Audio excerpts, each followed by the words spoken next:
আজকে আম্মার বিয়ে, সকাল থেকে সবাই ব্যস্ত। নানা নানি খালা সবাই যার যার মতো করে কাজ নিয়ে ছুটোছুটি করছে। চারপাশের এই আনন্দের ভিড়ে আমার আম্মা অনেক খুশি, তার মুখে হাসির শেষ নেই। আমি বারান্দার এক কোণে কাঠের একটা পুরনো টুলে চুপচাপ বসে ভাবছি, আম্মা যদি আমাকে ছেড়ে আবারই বিয়ে করে অন্য কোথাও চলেই যাবে, তবে আমাকে আদালতে সবার সামনে অত কান্নাকাটি করে বাবার কাছ থেকে নিয়ে আসলো কেন? আমার মতো 12 বছরের একটা ছোট ছেলের মাথায় এই অঙ্ক কোনোভাবেই মিলল না। সকাল 11টা বেজে গেছে, রোদের তাপ বাড়ছে। হঠাৎ আমার এক খালা পাশ দিয়ে যাওয়ার সময় একটু দাঁড়িয়ে মুখটা নিচু করে বলল, এই শাহেদ, সকালে কিছু খাসনি নাকি? মুখটা এমন শুকনা লাগছে কেন? আমি কোনো উত্তর দিলাম না, নিচের দিকে তাকিয়ে চুপ করে রইলাম। সকাল থেকে আম্মা অন্তত 10 বারই বারান্দার সামনে দিয়ে শাড়ি গুছতে গুছতে আসা যাওয়া করেছে, নতুন গয়না পরে হাতে কত কি সামলাচ্ছে, কিন্তু একবারও আমার দিকে ফিরেও তাকালো না, একবারও জিজ্ঞাসা করলো না, শাহেদ খেয়েছিস? আমি কার কাছে গিয়ে খাবারের কথা বলবো? যার উপর ভরসা করার কথা সেই আম্মাই যখন কিছু জিজ্ঞাসা করছে না, তখন অন্যদের কথা তো বাদই দিলাম। নানির উপর অবশ্য রাগ নেই, নানি আজ কাজ নিয়ে অস্থির না থাকলে নির্ঘাত এসে ভাত খাইয়ে দিত, সেটা আমি জানি। গলার ভেতরটা কেমন যেন আটকে আসছে। আমার উপর ভিড় করে আসা অভিমানে চোখের কোণ দুটো ভিজে উঠল। আম্মা যদি আমাকে এইভাবে পর করেই দেবে, তবে কেন সেদিন অত নাটক করে আব্বার কাছ থেকে আমাকে আলাদা করলো? যেদিন জজ সাহেব আদালতের রায় দিলেন যে আমি আম্মার কাছেই থাকবো, আদালত কক্ষে সেই দিনটার কথা আমার খুব পরিষ্কার মনে আছে। রায় শোনার পর আব্বা হাঁটু গেড়ে মেঝেই বসে পড়েছিল, আমাকে শক্ত করে জড়িয়ে ধরে কি কান্না আব্বার! আবার বুকের ধকধক শব্দ আর চোখের পানিতে আমার শার্টের কাট ভিজে গিয়েছিল। গাড়িতে ওঠার আগে আব্বা আমার পকেটে জোর করে বেশ কিছু টাকা গুঁজে দিয়ে বলেছিল, যখন যা মন চাইবে তাই কিনে খায়ো বাবা, আমি তোমাকে আমার কাছে রাখতে পারলাম না। কথাগুলো যত মনে পড়ছে, বুকের তরল কষ্টটা চোখের পানি হয়ে গাল বেয়ে ভরিয়ে পড়ছে। গত 1 বছর ধরে আমি আব্বাকে ছাড়া এই বাড়িতেই আছি। আজ এই মুহূর্তে বারান্দায় বসে আমার মনে মনে একটা শক্ত সিদ্ধান্ত নিলাম, যে করেই হোক আজ এই হট্টগোলের সুযোগে এই বাড়ি থেকে পালিয়ে আমি সোজা আব্বার কাছে চলে যাব। উঠোনের দিকে তাকাতেই দেখি বরপক্ষের লোকজনের জন্য ডেকোরেটরের লোক দুটি বড় খাসি কাটতে বসেছে। সেখানে নানা দাঁড়িয়ে তদারকি করছেন, কেউ একজন চিৎকার করে ডেকোরেশনের লোককে ট্রের গ্লাসগুলো ধুতে বলছে। পুরো বাড়ি যেন এক উৎসবের মেলায় পরিণত হয়েছে। শুধু এই মেলায় আমার কোনো জায়গা নেই। পা ধুয়ে ঘরে ঢোকার পথে আমার মুখোমুখি হয়ে গেলাম। লাল সুতোর কাজ করা ভারী একটা শাড়ি পরেছে আম্মা, হাতে লাল রেশমি চুড়ি। পার্লার থেকে আসা একজন মেয়ে আমার চুলটা বেঁধে দিচ্ছে। আমাকে সামনে দাঁড়িয়ে থাকতে দেখে আম্মা একটু থমকে দাঁড়ালো, কিন্তু তার চোখে সেই আগের মতো আদর বা উদ্বেগ কিছুই দেখতে পেলাম না, বরঞ্চ সেখানে ছিল এক ধরনের তাড়া। শাহেদ, এখানে দাঁড়িয়ে আছিস কেন? ঘরের ভিতরে গিয়ে বস, আর শোন, নতুন জামাটা পরে নে, একটু পর লোকজন চলে আসবে, ঘর থেকে বেশি বের হবি না। আর তোর নতুন আব্বাও আসবে। এক নিঃশ্বাসে কথাগুলো বলে আম্মা আয়নার দিকে ঘুরে গেল। নতুন আব্বা শব্দ দুটো আমার কানে হাতুড়ির মতো গিয়ে লাগলো। আমার আব্বা তো একজনই, যে আব্বা প্রতিদিন আমাকে বাজারে নিয়ে যেত, যে আব্বা নিজে না খেয়ে আমাকে খাইয়ে দিত, আর সেই জায়গায় আম্মা অন্য একজনকে আমার ঘাড়ে বসিয়ে দিতে চাইছে। আমি নিজে ছোট ঘরে ফিরে এলাম। একটা পুরনো ট্রাঙ্কের উপর রাখা আছে আম্মার কিনে দেওয়া নতুন শার্ট প্যান্ট। আমি সেগুলোর দিকে তাকালাম না। কোণে পড়ে থাকা আমার স্কুলের পুরনো পিঠের ব্যাগটা টেনে নিলাম। ব্যাগটা খুলে ভেতরে দুটো ধোয়া গেঞ্জি, একটা প্যান্ট আর আব্বার দেওয়া সেই জমানো টাকাগুলোর মধ্যে থেকে 300 টাকা ঢুকিয়ে নিলাম। পকেটের বাকি টাকাটা আমি খুব যত্নে একটা আলাদা প্যাকেটে মুড়ে রেখেছি। ওটা আব্বার শেষ স্মৃতি, ওটা আমি খরচ করব না। বাড়ি থেকে বের হওয়ার রাস্তা খুব সহজ নয়। উঠোনে নানার নজর এড়িয়ে গেট দিয়ে যাওয়া যাবে না, কিন্তু পেছনে রান্নাঘরে পাশ দিয়ে যে ছোট গলিটা পুকুর পাড়ের দিকে গেছে, ওদিক দিয়ে চাইলে খুব সহজেই টপকে বেরিয়ে যাওয়া যায়। দুপুর 1:30টার দিকে যখন সবাই দুপুরের খাবার খেতে বসবে আর নতুন বর আসা তার তোড়জোড় শুরু হবে, ঠিক তখনই সুযোগটা নিতে হবে। হঠাৎ দরজায় টোকা পড়লো। চোখ মুছে দেখি নানি দাঁড়িয়ে আছে, হাতে একটা ছোট বাটিতে দুটো মিষ্টি। নানির চোখ দুটো ক্লান্ত, কিন্তু সেখানে আম্মার মতো উদাসীনতা নেই। নে ভাই, সকাল থেকে তোকে কিছুই খেতে দেখি নাই, একটু মুখে দে। তোর আম্মা তো আজ নতুন জায়গায় পা দিচ্ছে, তোকে দেখার সময় কই তার? নানি নিঃশ্বাস ফেলে আমার মাথায় হাত বুলালো। নানির হাতের মিষ্টিটা মুখে দিতে গিয়ে আমার গলায় আটকে গেল। না, এই বাড়ি তার কিছু খাবো না, আর এক মুহূর্তও না। মিষ্টির বাটিটা টেবিলের উপর রেখে দিলাম। আমি ব্যাগটা খাটের নিচে লুকিয়ে রেখেছিলাম। ঘড়ির কাঁটা দুপুর 12টা বাজলো, আর মাত্র কিছুক্ষণের অপেক্ষা। আমি আব্বার শহরের বাস রুটে রাস্তাটা চিনি। আমাদের এই গ্রাম থেকে 5 মাইল দূরে বাস স্ট্যান্ড। সেখান থেকে টাঙ্গাইলের বাস ধরে সোজা চলে যাব আব্বার দোকানে। আব্বা হয়তো ভেবেছিল সে আমাকে হারিয়ে ফেলেছে, কিন্তু আজ আমি আব্বাকে প্রমাণ করে দেব আমি শুধুই তার ছেলে, আর কারোরই নয়। ঘড়ির কাঁটায় তখন 1টা বাজতে 10 মিনিট বাকি। মরিচ আর গরম মশলা ঝাঁঝালো গন্ধে পুরো উঠোন গম গম করছে। বাবুর্চি কড়াইয়ে ঢাকনা সরিয়ে বিশাল কাঠের খন্তা দিয়ে চাল নাড়ছে, আর সেখান থেকে ধোঁয়া উঠে বাতাস ভারী করে তুলছে। নানা গলার রক ফুলিয়ে ডেকোরেটরের ছেলেকে তাগদা দিচ্ছেন, আরে গেটের ফুলগুলো ঠিক মতো বাঁধো তো, বরপক্ষ আর আধা ঘন্টার মধ্যে চলে আসবে। ঠিক এই হট্টগোল আর হইচইয়ের মুহূর্তটার জন্য আমি অপেক্ষা করছিলাম। খাট থেকে ব্যাগটা পিঠে ঝুলিয়ে নিলাম, শার্টের তলায় ব্যাগটা চেপে ধরে সাবধানে পা টিপে টিপে পেছনে রান্নাঘরে গলির দিকে এগোলাম। নানি তখন কড়াই থেকে বাটিতে কড়মা ঢালতে ব্যস্ত। কাজের মহিলারা ডাল বাটা নিয়ে তর্ক করছে, কেউ আমার দিকে খেয়াল করার অবস্থায় নেই। রান্নাঘরে পেছন ঘেঁষে বাঁশঝাড়ের স্যাঁতসেঁতে গলিটা দিয়ে বেরিয়ে আসতে সোদা গন্ধ নাকে এলো। গলির শেষ মাথায় পুরনো ইটের নিচু দেওয়াল। ব্যাগে হাত দিয়ে দেখে নিলাম টাকাটা ঠিক আছে কিনা, তারপর কোনো মতে পা দেয়া দেয়ালে আটকে ওপারে বাঁশবাগানে লাফিয়ে পড়লাম। কাদা আর শুকনো বাঁশপাতার ওপর দিয়ে যখন দৌড়াতে শুরু করলাম তখন বুকের ভেতর তার ড্রামের মতো বাজছিল। মনে হচ্ছিল এই বুঝি কেউ পেছন থেকে ডেকে উঠলো, শাহেদ কই যাস? কিন্তু না, শুধু পেছনের বাড়ির সাউন্ড বক্সে বাজতে থাকা হিন্দি গান আর মাইকের আওয়াজ ব্যাকগ্রাউন্ড ফিকে হয়ে আসতে লাগলো। পাকা রাস্তায় উঠে আমি হাঁটার গতি বাড়িয়ে দিলাম। দুপুর 1টার রোদে পিচ ঢালা রাস্তা গরম হয়ে উঠেছে। চটির তলা দিয়ে সেই আজ পায়ে লাগছে। বাসস্ট্যান্ড পর্যন্ত পৌঁছাতে হলে প্রায় 3 মাইল কাঁচা রাস্তা আর 2 মাইল পাকা রাস্তা পার করতে হবে। ভ্যান বা রিক্সায় উঠলে চেনা কেউ দেখে ফেলতে পারে, তাই হাঁটাহাঁটি ছাড়া গতি নেই। রাস্তার দুই পাশে ধান ক্ষেত বাতাসে তোড়ে দুলছে। মাথার উপর প্রখর রোদ, তৃষ্ণায় বুক ফেটে যাওয়ার জোগাড়। রাস্তায় 2-1 গ্রামের পরিচিত মুখ দেখা গেল। আমি মুখ নিচু করে গামছা দিয়ে মাথা ঢেকে হাঁটার ধরন বদলে ফেললাম। 12 বছরের একটা ছেলে পিঠে ব্যাগ নিয়ে একা একা এত রোদে কই যাচ্ছে, এই প্রশ্ন যাতে কেউ না তুলতে পারে। ঘন্টাখানেক একটানা হাঁটার পর যখন পাকা রাস্তা শেষ মাথায় বাস স্ট্যান্ডে পৌঁছালাম তখন আমার পরনের গেঞ্জি ঘেমে পিঠের সঙ্গে সেটে গেছে। ধুলো আর বাসের কালো ধোঁয়ায় চোখ জ্বলছে। লোকজনের হাঁক ডাক, চায়ের দোকানে খটখট শব্দ আর লোকাল বাসের কন্ডাক্টরদের চিল্লাচিল্লি, টাঙ্গাইল টাঙ্গাইল, এই সরেন টাঙ্গাইল। আমি পকেটে হাত দিয়ে সেই 300 টাকার নোটটা শক্ত করে ধরলাম। গায়ে নতুন জামা নেই, পায়ে ধুলোবালি মাখা পুরনো স্যান্ডেল, কিন্তু বুক জুড়ে একটা অদ্ভুত জেদ। আমার আম্মার রাজকীয় বিয়ের প্যান্ডেল, মাংসের গ্রান কিংবা মায়ের লাল শাড়ি কোনো কিছুই আমাকে আর বাঁধতে পারবে না।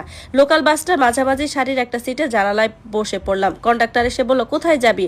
আমি বুক চিতিয়ে শক্ত গলায় বললাম, টাঙ্গাইল। ভাড়া কত? কন্ডাক্টর আমার ছোট চেহারার দিকে একটু অন্যভাবে তাকালো। 50 টাকা দে। আমি পকেট থেকে নোটটা বের করে দিলাম। হাতে বাকি টাকাটা আর টিকিট পেয়ে জানালার বাইরেই তাকালাম। গাড়িটা স্টার্ট দিতেই পুরো বাস একটা ঝাঁকুনি দিল। সাইড মিররে দেখলাম গ্রামের সীমানা পার হয়ে ধীরে ধীরে বাসটি বড় রাস্তায় উঠে যাচ্ছে। মনে মনে ভাবলাম, আম্মা হয়তো এতক্ষণে টের পেয়েছে আমি ঘরে নেই, কিংবা হয়তো এখনো টের পাইনি। বড় আশা সাজগোজ দিয়ে হয়তো সে পার্লারে মেয়ের সাথে ব্যস্ত। আমি না খেলে যার কিছুই আসে যায় না। আমি বাড়ি থেকে হারালে কি তার নতুন সংসার আটকে থাকবে? নিশ্চয়ই না। গাড়ির জানালার বাতাস এসে গা জুড়িয়ে দিচ্ছিল, কিন্তু মাথার ভেতর ঘুরে ফিরে আসছিল আব্বার সেই শেষ কান্নাটা। 1 বছর আগের কথা।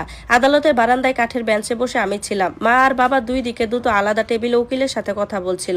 মা জজ সাহেবের সামনে গিয়ে হাউমাউ করে কেঁদে উঠে বলেছিল, ছেলে আমার কলিজার টুকরা, ওকে ছাড়া আমি বাঁচবো না। ওর বাবা মদ জুয়া খেলে সংসার ছাড়খাড় করেছে। আমার ছেলেকে ওর হাতে দিলে ওর ভবিষ্যৎ নষ্ট হয়ে যাবে। আমি তখন ছোট হলেও বুঝতাম আব্বা সিগারেট খেত ঠিকই, কিন্তু কোনোদিনও মদ ছুঁয়েও দেখেনি। আর জুয়া, আব্বা তো সারাদিন বাজারের ইলেকট্রনিক্সের দোকানে বসে ঘাম ঝরিয়ে রেডিও টিভি মেরামত করত, কিন্তু কোর্টের লড়াইতে মায়ের পক্ষের উকিলের চাটুকারিতার কাছে আব্বা সাধারণ সত্যগুলো হেরে গিয়েছিল। জজ সাহেব যখন রায় দিলেন আমি আম্মার কাছেই থাকবো, আব্বা ডুকরে কেঁদে উঠেছিল। বিচারক উঠে যাওয়ার পর আব্বা আমার কাছে এসে হাঁটু গেড়ে বসেছিল। আমার ধুলোবালি মাখা হাত দুটো নিজের মুখে চেপে ধরে বলেছিল, তুই কষ্ট পাস না শাহেদ, তোর আম্মা তোকে ভালো রাখবে, পড়াশোনাটা ঠিকমতো করিস, আর শোন, তোর আব্বা তোকে কোনোদিন ভুলে থাকবে না। সেই দিন আব্বার হাত থেকে পাওয়া সেই সামান্য টাকাগুলো আজ আমার একমাত্রই ভরসা। বাস যখন টাঙ্গাইল বাস স্ট্যান্ডে এসে পৌঁছালো তখন বেলা 5টা পেরিয়ে গেছে। পুরো শহরটা অচেনা লাগছিল। 1 বছর আগে আব্বার সাথে যখন এই শহরে এসেছিলাম তখন এত বড় বড় দালান ছিল কিনা মনে নেই। মোড়ের মুখে নেমে একটা ডাবের দোকানে গিয়ে দাঁড়ালাম। ডাবওয়ালা লোকটা ডাব কাটতে কাটতে বলল, কই যাবা বাজান? আমি বললাম, চৌধুরী মার্কেটের পেছনে রহমান ইলেকট্রনিক্স দোকানে। লোকটা ডাবের চোখ কেটে দিতে দিতে বলল, ও খালেক মিয়ার দোকানে? ওই তো সোজা গিয়ে ডান দিকের গলি, হেঁটে গেলে 5 মিনিট লাগবে। ডাবের জলটুকু এক নিঃশ্বাসে খেয়ে টাকা মিটিয়ে দিলাম। তারপর হাঁটা দিলাম নির্দিষ্ট গলির দিকে। গলিটা একটু ভেতরের দিকে। দুই পাশে বেশ কিছু পুরনো টিনের আর ইটের দোতলা দোকান, ঘড়ির দোকান, সাইকেল মেরামতের দোকান পার হয়ে একটু এগোতেই নজরে এলো সেই নীল রঙের সাইনবোর্ডটা, রহমান ইলেকট্রনিক্স। সাইনবোর্ডের রং কিছুটা চটে গেছে। দোকানের সামনে একটা পুরনো রঙিন টেলিভিশন খোলা অবস্থায় রাখা।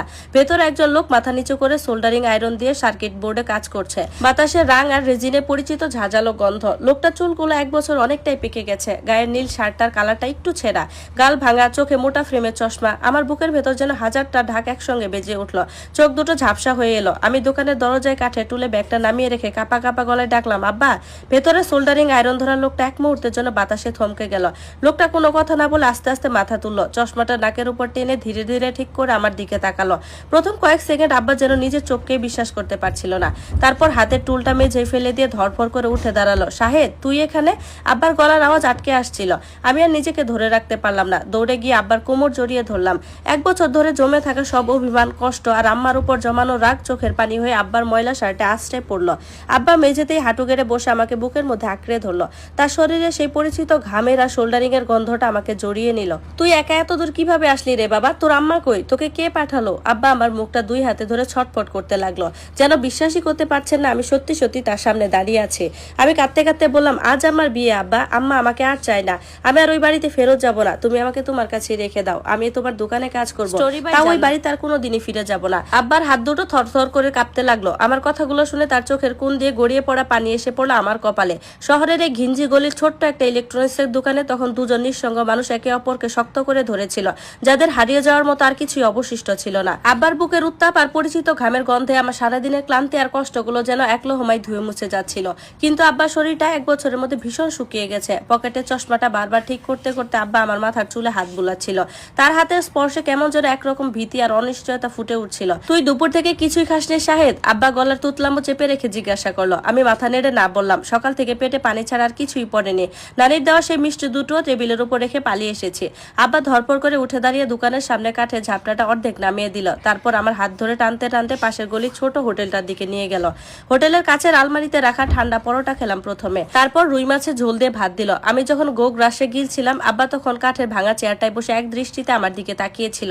তার চোখের কোণ দুটো লাল, গালের চামড়া ঝুলছে, চশমার কাচের আড়ালে মনি দুটো বারবার কেঁপে উঠছিল। তোর আম্মা তোকে কিছু বলে নাই? আব্বা হঠাৎ একদম নিচু গলায় প্রশ্ন করলো। আমি মুখে ভাতের লোকমা নিয়েই বললাম, আমার নতুন শাড়ি পরা আয়নার সামনে সাজছিল, নতুন আব্বা আসবে তাই আমাকে ঘরে গিয়ে বসে থাকতে বললো। আমারে একবারও জিজ্ঞাসা করলো না আমি খেয়েছি কিনা। আব্বা একটা লম্বা শ্বাস ফেললো, হাতটা টেবিলের উপর রেখে আঙুলগুলো মটকালো। তার মুখ দেখে মনে হচ্ছিল ভেতরে শত শত কথা জমা হয়ে আছে, কিন্তু কোনো শব্দ মুখ ফুটে বের হচ্ছে না। খাওয়া শেষ করে আব্বা আমাকে তার মেসে নিয়ে গেল। বাজারে পেছনে একটা পুরনো চুনকাম খসে পড়া 4তলা বিল্ডিং এর নিচতলার একটা ছোট রুম। ঘরে পা দিতেই স্যাঁতসেঁতে একটা প্লাস্টিকের গন্ধ নাকে এলো। ঘরের কোণে একটা লোহার সিঙ্গেল খাটের উপর জটলা পাকানো কাঁথা, পাশে ছোট একটা প্লাস্টিকের টুলে সারি সারি ওষুধের কৌটা আর পাত। আমার নজর ওষুধের পাতা দিকে যেতেই আব্বা তাড়াতাড়ি গামছা দিয়ে সেগুলো ঢেকে ফেললো। ওগুলো কিসের ওষুধ আব্বা? তুমি অসুস্থ? আমি প্রশ্ন করলাম। আব্বা মেঝেতেই একটা পুরনো মাদুর পাততে পাততে হালকা হেসে বলল, না রে বাবা, কিছুই না, রাতে একটু ঘুম হয় না তো, তাই ডাক্তারের দেওয়া সামান্য ও ঘুমের ওষুধ। মাথাটা মাঝে মধ্যে একটু ঝিমঝিম করে, আর কিছুই না। আমি মেঝেতেই বসে পড়লাম। 1 বছর আগের আব্বা আর আজকের আব্বার মধ্যে আকাশ পাতাল তফাৎ। মা তো কোর্টে বলল আব্বা মদ জুয়ায় শেষ হয়ে গেছে, কিন্তু এখানে এসে দেখছি আব্বা আসলে নিজের একাকিত্বের কাছে হার মেনে নিজের শরীরটাকে শেষ করে ফেলেছে। আমাকে হারিয়ে এই নিঃসঙ্গ ঘরে আব্বা কিভাবে রাত পার করছে তা এই ওষুধের পাতাগুলোই সাক্ষী। ঠিক তখনই আব্বার পকেটে থাকা পুরনো বাটন ফোনটা বিকট শব্দে বেজে উঠল। ঘরের নীরবতা ভেঙে রিংটোনটা যেন হাতুড়ির মতো বাজলো। আব্বা পকেট থেকে ফোনটা বের করে স্ক্রিনের দিকে তাকালো। তার মুখের রঙের পরিবর্তনটা আমি পরিষ্কার দেখতে পেলাম। গায়ের চামড়া টান টান হয়ে গেল, কপালে চিন্তার ভাঁজ গভীর হলো। কার ফোন আব্বা? আমি কিছুটা ভয়ে জিজ্ঞাসা করলাম। আব্বা কোনো কথা না বলে ফোনের সবুজ বোতামটা চেপে কানে ধরলো। লাউডস্পিকার অন না থাকলেও ঘরের নিস্তব্ধতায় ওপাশে চেনা চিৎকারটা স্পষ্ট শোনা যাচ্ছিল। আম্মার গলা, কিন্তু সেই গলায় তীব্র রাগ আর আশঙ্কায় ভরা। খালেক, শাহেদ কি তোমার কাছে গেছে? সত্যি করে বলো, আজ আমার বিয়ের দিনে তুমি তোমার ছেলেকে লুকিয়ে চুরিয়ে আমার কাছ থেকে নিয়ে গেলে, আমাকে বিপদে ফেলার ধান্দা করছো? আম্মার এই অভিযোগ শুনে আবার হাতটা কেঁপে উঠলো। আব্বা শান্ত গলায় বলল, শাহেদ একা একা হেঁটে এত দূর চলে এসেছে সুফিয়া। সে সারাদিন কিচ্ছু খায় নাই, পেটে খিদে নিয়ে আমার দোকানে এসে হাজির হয়েছে। মিথ্যা কথা বলবা না একদম। ওপাশ থেকে আম্মা এক প্রকার গর্জে উঠলো। 12 বছরের একটা ছেলে একা একা টাঙ্গাইল চলে যাবে? তুমিই তাকে বুদ্ধি দিয়েছ। তার নানি তাকে ঘরে দেখতে না পেয়ে সারা গ্রাম খোঁজাখুঁজি করছে, পরপক্ষে লোক চলে এসেছে, আর আমার ছেলে নাকি নিখোঁজ। তুমি জেনে শুনে আমার জীবনটা তছনছ করতে চাও, তাই না? আমি আর সহ্য করতে না পেরে আব্বার হাত থেকে মোবাইল ফোনটা একরকম ছিনিয়ে নিলাম। মুখের কাছে নিয়ে চিৎকার করে বললাম, আম্মা, আব্বা আমাকে ডাকে নাই, আমি নিজেই আসছি। তুমি তো তোমার নতুন বর নিয়ে ব্যস্ত ছিলে, আমার দিকে একবারও তাকাও নাই। আমি আর কোনোদিন ওই বাড়িতে ফেরত যাব না, আমি আব্বার কাছেই থাকবো। ওপাশ থেকে আম্মা কয়েক সেকেন্ড চুপ হয়ে গেল। হয়তো আমার এই সোজা কথাগুলোর জন্য সে তৈরি ছিল না। তারপর স্বর কিছুটা নরম করে হুমকি দিয়ে বলল, শাহেদ, তুই ছোট মানুষ, তুই বুঝবি না। তুই চলে আয় এখনই। কোর্টের রায় অনুযায়ী তুই আমার কাছেই থাকবি। তোর বাবা যদি তোকে জোর করে রাখে তবে আমি কাল সকালে পুলিশ নিয়ে যাব। চিৎকার করে মা বলল, খালেক, তুমি কিন্তু ভালো করেই জানো কোর্টের কাগজ আমার পক্ষে। পুলিশ আসলে তোমার অবস্থা খারাপ হয়ে যাবে। কলটা খট করে কেটে গেল। ফোনটা আমার হাত থেকে নামিয়ে রাখার পর ঘর আবার সেই নীরব আর নিথরতায় ফিরে এলো। আব্বা মেঝেতে মাথা নিচু করে বসে রইল। তার হাত দুটো হাঁটু জড়িয়ে ধরেছিল। আমি আব্বার কাছে ঘেঁষে গিয়ে বললাম, আব্বা, পুলিশ আসলে তুমি আমাকে দিয়ে দেবে? আমি তো আমার কাছে যেতে চাই না। তুমি আবার জজ সাহেবকে বলো না আমি তোমার কাছেই থাকতে চাই। আব্বা মাথা তুলে আমার দিকে তাকালো, তার চোখে জল। আমাকে জড়িয়ে ধরে মাথায় হাত বুলাতে বুলাতে বলল, কোর্টের আইন বড় কঠিন রে শাহেদ। জজ সাহেবের কাছে কাগজের দাম বেশি, বাপের কান্নার কোনো দাম নেই। কিন্তু আমি তোকে আর অনাথ হতে দেব না। আব্বা গামছা দিয়ে চোখ মুছে শক্ত হয়ে দাঁড়ালো। টুলের উপর থেকে একটা খাতা আর কিছু আইনি কাগজ বের করলো, যেগুলো সে 1 বছর ধরে সযত্নে আগলে রেখেছে। আজ রাতটা তুই আমার কাছে ঘুমাবি। কাল সকালে পুলিশ আসুক বা তোর আম্মা আসুক, আমি আর জজের ভয়ে পালিয়ে যাব না। তোর মা তোকে ছেড়ে নতুন সংসার করতে পারে, কিন্তু আমি তোকে ছাড়া বাঁচতে পারবো না। কাল সকালেই উকিলের কাছে যাব, তোকে আর আমি হারাবো না শাহেদ। আব্বা ঘরের একমাত্র ডিম লাইটটা জেলে দিল। হলুদ আলো ছোট ঘরটা ভরে গেল। বাইরে টাঙ্গাইল শহরে রিক্সার টুংটাং আর বাসের হর্ন ভেসে আসছে। আমার জমকালো বিয়ের বাতিগুলো থেকে অনেক দূরে এই স্যাঁতসেঁতে ছোট ঘরটাতে আমি অবশেষে একটা স্বস্তির নিঃশ্বাস ফেললাম। কাল কি হবে আমি তা জানি না, কিন্তু আজ রাতে অন্তত আমার আব্বা আমার পাশে আছে। ধন্যবাদ সবাইকে। গল্পটি কেমন লাগলো জানাবেন। এটি ছিল প্রথম পর্ব। দ্বিতীয় পর্ব আজ রাতে আপলোড করা হবে। ততক্ষণ সবাই ভালো থাকুন, সুস্থ থাকুন আর আমার সাথে সাথেই থাকুন। ধন্যবাদ।